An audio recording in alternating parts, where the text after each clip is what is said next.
Ag siopa pipa blue an tráid Lord ag gahar na Ghabhain a támain teachtain seo, agus tá únaí an siopa seo a fáil faoi réir le freastal an seo cnitóla agus fuála san RDS a chosa i neamh. Leir me le Nóirín Darcy le tilínte chun faoi. Idir níos agus tí dóna ba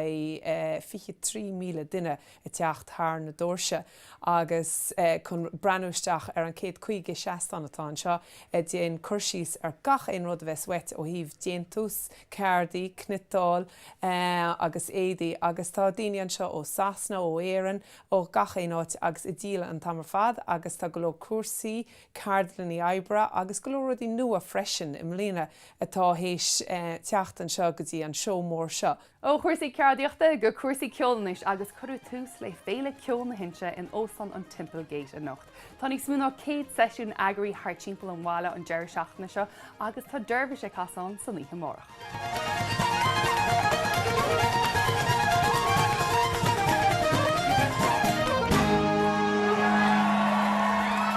Tá neart ceardan le ceol agus dansa agarí agus bé ord chaisce na muontar siúil in glór na inis dé saran agus ghlacha cheadhána dé Céilí Port in Bliana. Tá lucht agríthe sú gur bhreaslóid níos múna 25,000 duine ar éilean na bliana se, agus lena sé ráid go dtí lúnse thugan.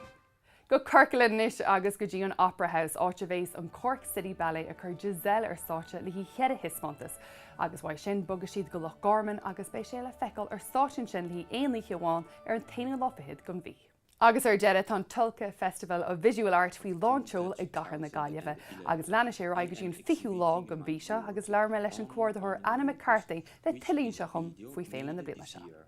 Tá imeachtaí bio ar fud na cathrach inis, tá ceardlanna, caintna, imeachtaí bio ar siúil agus is féile a líana i gachbharm tá fiseán, greengrafa, dóireacht agus dalmh dóireacht, so tá rudaí ann gur gach duine an seo.